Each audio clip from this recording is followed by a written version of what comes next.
मेरे प्रिय कैडेट्स, आप सभी को मेरा नमस्कार। आज हम कक्षा 7वीं से संबंधित पाठ संख्या 9 का अध्ययन करने वाले हैं। इस पाठ का विषय है ऐतिहासिक स्थल का परिचय। और यहाँ पर इस पाठ का शीर्षक है दिल्ली। तो आपको पता होगा दिल्ली जो है भारत की राजधानी है। और तो अब हम दिल्ली इस विषय को पढ़ने से पहले इस पाठ का उद्देश्य क्या है, मूल उद्देश्य क्या है, उसे हम देखेंगे। भारत की राजधानी दिल्ली के विभिन्न स्थानों का परिचय कराना इस पाठ का उद्देश्य है। तो दिल्ली जो है भारत की राजधानी है और यहाँ पर जो है बहुत सारे यहाँ पर स्थान हैं और इसका परिचय यहाँ पर जो है छात्रों को इस पाठ के दौरान हो जाएगा। यही इस पाठ का उद्देश्य है। उसी प्रकार यहाँ पर देखिए, भारत हमारा देश है, यानी भारत जो है हमारा देश है, यानी हमारा देश का नाम भारत है। दिल्ली इसकी राजधानी है। दिल्ली जो है इसकी राजधानी है, यानी जैसे भारत में कई राज्य आते हैं, जैसे कर्नाटक की राजधानी जो है बेंगलुरु है, तेलंगाना का हैदराबाद है, महाराष्ट्र का मुंबई। इस प्रकार जो राज्य के राजधानी हैं, लेकिन पूरे देश के लिए, भारत देश के लिए एक राजधानी है, उसका नाम है दिल्ली। और इस विशाल नगर में हम पुरानी और नई सभ्यताओं की झलक पा सकते हैं।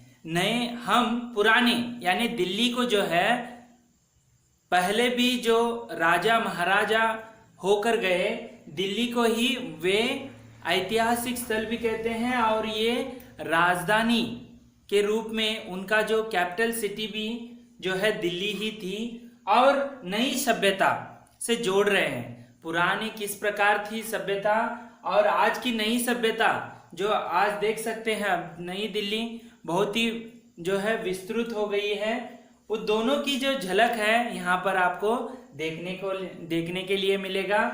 तो पहले हम दिल्ली की थोड़ी बहुत जानकारी हासिल करेंगे। जैसे कि दिल वालों की दिल्ली कहा जाता है और भारत की राजधानी भी है और केंद्र शासित प्रदेश भी कहा जाता है इस दिल्ली को। राजधानी के कारण केंद्र सरकार की तीनों जैसे कार्यपालिका जैसे कोई भी एक कायदा, कोई भी जो एक्ट है उसे कार्यपालिका जो है उसे बाहर जो है निकालती है। जैसे मेक इन इंडिया, ये जो ऐसे अमुक जो विषय हैं वह कार्यपालिका जो है बाहर निकालती हैं। उसी प्रकार संसद यानी राज्यसभा और लोकसभा, दो सदन हैं, वो भी यहाँ पर देखने को मिलेगा। और न्यायपालिका, सर्वोच्च न्यायालय, यानी हर एक राज्य में जो है उच्च न्यायालय है, हाई कोर्ट है। लेकिन वहाँ पर जो केसेस जो है नहीं, वहाँ पर जो उनको कुछ भी हो विषय वहाँ पर उनको सही नहीं लगता है तो वह सर्वोच्च न्यायालय, ये जो न्यायपालिका है, तीनों के जो मुख्यालय नई दिल्ली या दिल्ली में स्थित हैं। तो आप दिल्ली को देखिए, तीनों जो हैं यहाँ पर, संसद हो, न्यायपालिका हो या कार्यपालिका हो, ये तीनों जो हैं इसके मुख्यालय जो हैं दिल्ली में ही हैं। उसी प्रकार 1483 वर्ग किलोमीटर फैला है दिल्ली जो है। उसी प्रकार जनसंख्या के तौर पर भारत का दूसरा सबसे बड़ा जो है महानगर है और यहाँ की जनसंख्या 1,70,00,000 मानी जाती है। यहाँ पर जो मुख्य भाषाएं जो हैं बोली जाती हैं वो हैं हिंदी, पंजाबी, उर्दू और अंग्रेजी, ये प्रमुख यहाँ पर बोली जाती हैं। भारत में दिल्ली का ऐतिहासिक महत्व है। यहाँ पर बहुत सारे राजा हैं, गुलाम संतति हो, लोधी हो, जैसे मुगल संतलन है, ये सभी जो है दिल्ली को राजधानी जो है कैपिटल सिटी मानकर यहाँ पर जो है उनका राज्य का कार्यकलाप जो है किया है। तो इसमें आने वाले जो यहाँ पर विभिन्न स्थान हैं, बहुत सारे हैं, उसका हम अध्ययन करने वाले हैं। पहला है, जो आप इसे देखते ही पता चलेगा, ये है लाल किला। तो लाल किले के बारे में हम थोड़ा बहुत जानकारी हासिल करेंगे। लाल किला जो है, देखिए यहाँ पर लाल किला, पहले देख लीजिए एक बार इसका चित्र। यह दिल्ली में स्थित है। तो देखिए यहाँ पर इसका किस प्रकार वर्णन किया गया है। दिल्ली का लाल किला बहुत ही प्रसिद्ध है। दिल्ली का जो लाल किला है बहुत प्रसिद्ध है। और देखिए कैसे प्रसिद्ध है, जैसे देखिए यहाँ पर लाल किले पर जो है 26 जनवरी हो या 15 अगस्त को झंडा जो है, तिरंगा जो है यहाँ पर फहराया जाता है। बहुत संख्या में यहाँ पर लोग इकट्ठा होते हैं। उसी प्रकार इसके दीवाने आम और दीवाने खास देखने लायक हैं। यहाँ पर जो है दीवाने आम और यहाँ पर दीवाने खास, यानी यहाँ पर दो स्थान हैं यहाँ पर प्रमुख। जैसे यहाँ पर देखिए यहाँ पर दीवाने आम यानी आम जनता। तो राजा जब ये लाल किले को बनाए थे, उस समय जो है राजा को जो देखने के लिए लोग आते थे, आम जनता यानी सामान्य जनता के लिए बनाया गया स्थान जो है दीवाने आम के नाम पर जाना जाता था। उसी प्रकार दीवाने खास यानी खास लोग जो है, दीवाने जो राजा को मिलने के लिए खास लोगों के लिए बनाया गया जो महल हो या स्थान हो, उसे दीवाने खास, ऐसे दो यहाँ पर आपको देखने को मिलेंगे। उसी प्रकार दीवाने आम में 60 सुंदर खंबे हैं। यहाँ पर जो है आम जो है दीवाने आम में 60 सुंदर खंबे हैं, देखने लायक है, और जो लाल पत्थर से बने हुए हैं। जैसे आप यहाँ पर देख सकते हैं, जैसे यह लाल पत्थर से बने हुए हैं दीवाने आम। और दीवाने खास जो है संगमरमर यानी मार्बल से, खास जो है दीवाने खास संगमरमर से बनाया है, यानी बना है, मार्बल से बना हुआ है, जो सफेद देखने के लिए शीशे के जैसे। उसी प्रकार जो है पत्थर बहुत ही मुलायम और बहुत ही उसमें आकर्षक जो है मार्बल में होता है। इसी की भीतरी दीवार की नक्काशी बहुत बढ़िया है। जो नक्काशी जो है बहुत ही बढ़िया है। लाल किले के बारे में हम विस्तृत जो है एक वीडियो है, उसे मैं दिखाऊंगा। यहाँ पर क्या क्या है देखिए। आगे कहते हैं लाल किले के पास ही जामा मस्जिद है। जामा मस्जिद जो है यह बहुत बड़ी मस्जिद है, यानी जो इस्लाम धर्म के लोग जो हैं यहाँ पर प्रार्थना मंदिर कहते हैं मस्जिद।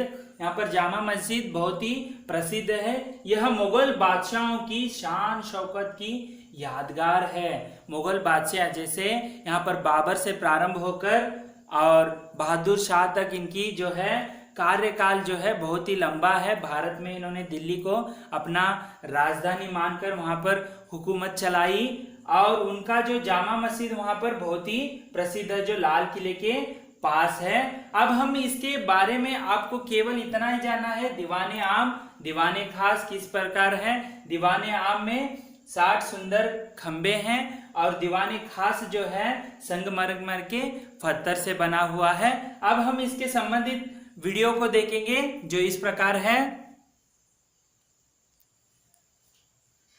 स्ट्रेंज बातें। दोस्तों, लाल किला 1857 तक तकरीबन 200 सालों तक मुगल साम्राज्य का निवास स्थान था। लाल किला दिल्ली में है। मुगल शासनकाल में लाल किला मुख्य किले के रूप में था। ब्रिटिश शासनकाल के लगभग सभी कार्यक्रम लाल किले में ही होते थे। लाल किले का निर्माण 1648 में 5वें मुगल साम्राज्य शाह ने अपने महल के रूप में करवाया था। किला पूरी तरह से लाल पत्थरों का बना होने के कारण उसका नाम लाल किला पड़ा। 1546 में इस्लाम शाह सूरी द्वारा बनाए गए सलीमगढ़ किले की तरह ही लाल किले का भी निर्माण किया गया था। इस खूबसूरत किले में रंगमंच की कतारें बनी हुई हैं, जो पानी के चैनल से जुड़ी हुई हैं, और ये नहरे बशीहत कहा जाता है। ये किला मुगल शासक शाहजहां के शासनकाल की रचनात्मकता का प्रतिनिधित्व करता है। मुस्लिम परंपराओं और प्रतिमानों के अनुसार ही इस किले का निर्माण किया गया था। लाल किले में हमें मुस्लिम महलों की प्रतिकृतियां दिखाई देती हैं। साथ ही लाल किले में हमें पर्शियन परंपराओं की छवि भी दिखाई देती है। किले के बाहर एक मनमोहक गार्डन भी है, लेकिन लाल किले में बना गार्डन हमें दिल्ली, राजस्थान, पंजाब, कश्मीर, ब्रज और रोहिलखंड के गार्डन से थोड़ा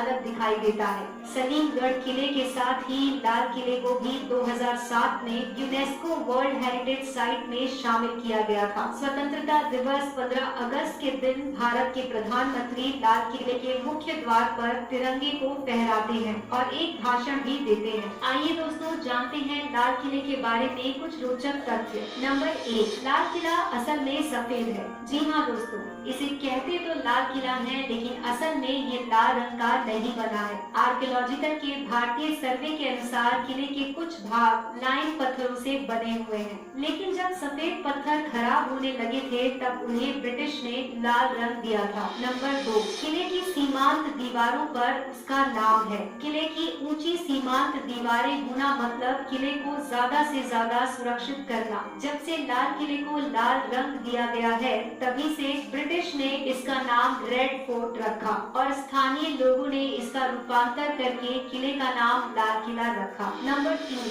लाल किले को कभी किला ए मुबारक भी कहा जाता था। जैसा कि हम सभी जानते हैं दोस्तों कि वास्तविक रूप में रेड फोर्ट को किला ए मुबारक कहा जाता था। इस किले को तब बनाया गया था जब शाहजहां ने अपनी राजधानी आगरा को दिल्ली स्थानांतरित करने का निर्णय किया था। नंबर 4, लाल किले को बनाने में पूरे 10 साल लगे। दोस्तों हम सभी जानते हैं कि उस समय में निर्माण कार्य करने के लिए पर्याप्त साधन और सुविधाएं उपलब्ध नहीं थी, लेकिन उस समय के बेहतरीन आर्किटेक्ट उस्ताद हामिद और उस्ताद अहमद ने इसके निर्माण की शुरुआत 1638 में की थी और इसका निर्माण कार्य 1648 में पूरा हुआ था। मतलब इसे बनने में पूरे 10 साल लगे। नंबर 5, कोहिनूर हीरा इसके फर्नीचर का ही एक भाग है। जी हाँ दोस्तों, कोहिनूर हीरा शाहजहां के ताज का ही एक भाग था जो ठोस सोने से बना हुआ था और इस पर बहुमूल्य धातुएं लगी हुई थी। उस ताज को पहनकर शाहजहां अपने दीवाने खास में बैठते थे।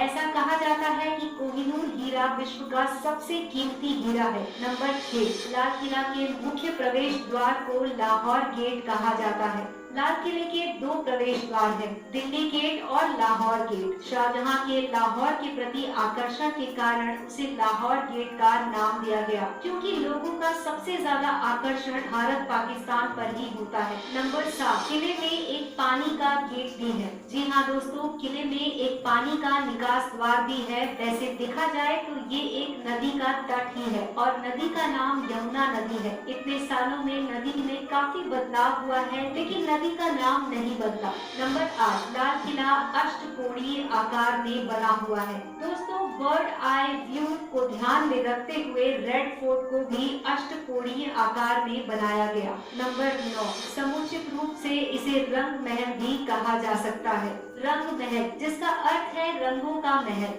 असल में दोस्तों ये शासक की पत्नी और दासियों का निवास स्थान था। सम्राट काफी लकी था क्योंकि वो खास महल के दायरे में ही रहता था ताकि वो आसानी से अपनी रानियों के साथ रात्रि भोज कर सके।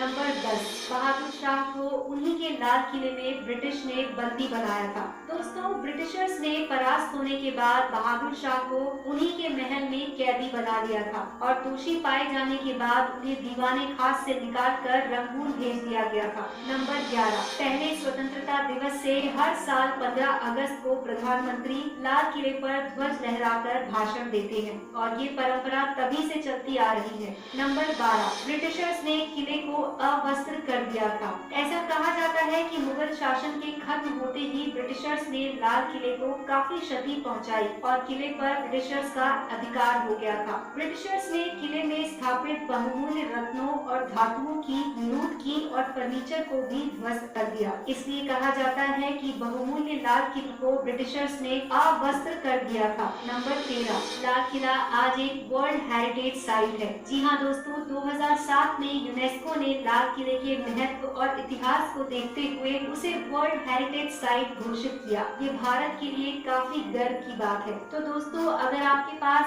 लाल किला या उससे जुड़ी कोई और जानकारी है तो हमें हमारे वीडियो। तो इस प्रकार हमने लाल किले के बारे में विस्तृत जो है वीडियो के जरिए हमने देखा। अब है दूसरा, दिल्ली से जो अंतर्गत आने वाला कुतुब मीनार जो है, इसको कुतुबुद्दीन ऐबक ने निर्माण किया ऐसे कहा जाता है। इल्तुतमिश जो है इसे प्रारंभ किया और कुतुबुद्दीन ऐबक जो है इसे पूरा किया। गुलाम संतति जो है उसके अंतर्गत आने वाला कुतुबुद्दीन ऐबक, उसके नाम पर ही कुतुब मीनार रखा गया। यहाँ पर देखिए, दिल्ली से थोड़ी दूर पर कुतुब मीनार है, यानी ये जो आप देख रहे हैं ये कुतुब मीनार जो वहां पर देखने को मिलेगा। आसमान से बातें करने वाली यह मीनार बहुत सुंदर है। यह आसमान से बात करने वाली जो कुतुब मीनार बहुत ही सुंदर है और यह 238 फुट ऊंची है, यानी 238 फुट जो है यह ऊंचा जो इसे कहा जाता है। देखिए, कुतुबुद्दीन ऐबक यानी ये जो कुतुब मीनार है, गुलाम संतलन जो गोरी के बाद जो उसके उत्तराधिकारी नहीं थे, इसीलिए गुलाम जो हैं यहाँ पर उनको यहाँ पर कार्यभार करने के लिए सौंपा गया उनको। जो दिल्ली जो गुलाम संतति में गुलाम संतति में इल्तुतमिश जो है इसे निर्माण का कार्य प्रारंभ किया और कुतुबुद्दीन ऐबक ने इसे समाप्त किया, जो है बांधना जो है समाप्त किया। अब इसके संबंधित हम एक वीडियो देखेंगे जो पूरा इसके बारे में हमें विस्तृत जानकारी मिलेगी। वीडियो जो है इस प्रकार है।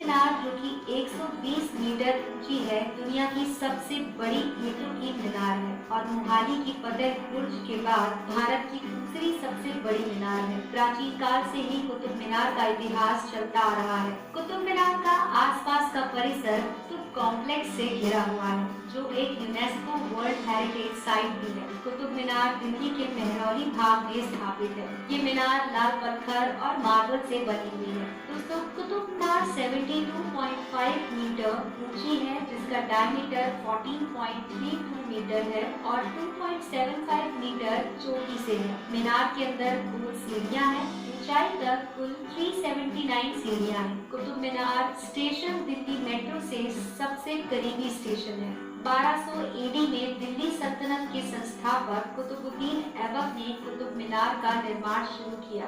1220 में ऐबक के उत्तराधिकारी और पोते इल्तुतमिश ने कुतुब मीनार में 3 और मंजिल शामिल कर दी। 1369 में सबसे ऊंची मंजिल पर बिजली कड़की और इससे मंजिल पूरी तरह से गिर गई थी। इसीलिए फिरोज शाह तुगलक ने फिर कुतुब मीनार के निर्माण का काम अपने आप कराना शुरू किया और वे हर साल 2 नई मंजिल बनाते थे। उन्होंने लाल पत्थर और मार्बल से मंजिलों का निर्माण कार्य शुरू किया था। कुतुब मीनार सारी ऐतिहासिक धरोहरों से घिरा हुआ है। तो ऐतिहासिक रूप से कुतुब मीनार कॉम्प्लेक्स से जुड़े हुए हैं। इसमें दिल्ली का आयरन पिलर, कुव्वत उल इस्लाम मस्जिद, अलाई दरवाजा, टॉम्ब ऑफ इल्तुतमिश, अलाई मीनार, अलाउद्दीन मदरसा, इमाम जमीन टॉम्ब शामिल है और भी दूसरी छोटी मोटी ऐतिहासिक धरोहरें शामिल हैं। दोस्तों, कुतुब मीनार का निर्माण कार्य कुतुबुद्दीन ऐबक ने 1199 AD में शुरू किया था, जो उस समय दिल्ली सल्तनत के संस्थापक थे। कुतुब मीनार को पूरा करने के लिए उत्तराधिकारी ऐबक ने उसमें 3 और मीनारें बनवाई थी। कुतुब मीनार के नाम को दिल्ली के सल्तनत कुतुबुद्दीन ऐबक के नाम पर रखा गया था और उसे बनाने वाला बख्तियार काकी एक सूफी संत था। कहा जाता है कि कुतुब मीनार का आर्किटेक्चर तुर्की के आने से पहले भारत में ही बनाया गया था, लेकिन कुतुब मीनार के संबंध में इतिहास में हमें कोई भी दस्तावेज नहीं मिलता है। लेकिन फिर तथ्यों के अनुसार इसे राजपूत मीनारों से प्रेरित होकर बनाया गया था। पारसी, अरबिक और नागरी भाषाओं में भी हमें कुतुब मीनार के इतिहास के कुछ अंश दिखाई देते हैं। कुतुब मीनार के संबंध में जो भी ऐतिहासिक जानकारी उपलब्ध है वो फिरोज शाह तुगलक और सिकंदर लोदी से मिली है। कुव्वत उल इस्लाम मस्जिद भी कुतुब मीनार के उत्तर में ही स्थापित है, जिसे कुतुबुद्दीन ऐबक ने 1152 में बनवाया था। भारतीय उपमहाद्वीप की ये काफी प्राचीन मस्जिद मानी जाती है, लेकिन बाद में कुछ समय बाद इल्तुतमिश और अलाउद्दीन खिलजी ने मस्जिद का विकास किया। 1368 एडी में बिजली गिरने की वजह से मीनार की ऊपरी मंजिल क्षतिग्रस्त हो गई थी और बाद में फिरोज शाह तुगलक ने इसका निर्माण करवाया था। इसके साथ ही फिरोज शाह ने सफेद मार्बल से 2 और मंजिलों का निर्माण करवाया। 15 इस प्रकार आज हमने दिल्ली इस पाठ के अंतर्गत विभिन्न स्थानों में से लाल किले के बारे में अध्ययन किया। उसके साथ साथ अभी अभी हमने कुतुबुद्दीन ऐबक द्वारा निर्माण प्रारंभ हुआ था, मैंने गलती से कहा था इल्तुतमिश, लेकिन कुतुबुद्दीन ऐबक से यह निर्माण का प्रारंभ हुआ और इल्तुतमिश इसे पूरा किया, जो बांधना निर्माण कार्य को। और इस प्रकार आज हमने लाल किले के बारे में और कुतुब मीनार के बारे में विस्तृत अध्ययन किया और आगे जो स्थान आने वाले हैं विभिन्न स्थानों के बारे में अगले वीडियो में हम देखेंगे। तब तक के लिए धन्यवाद।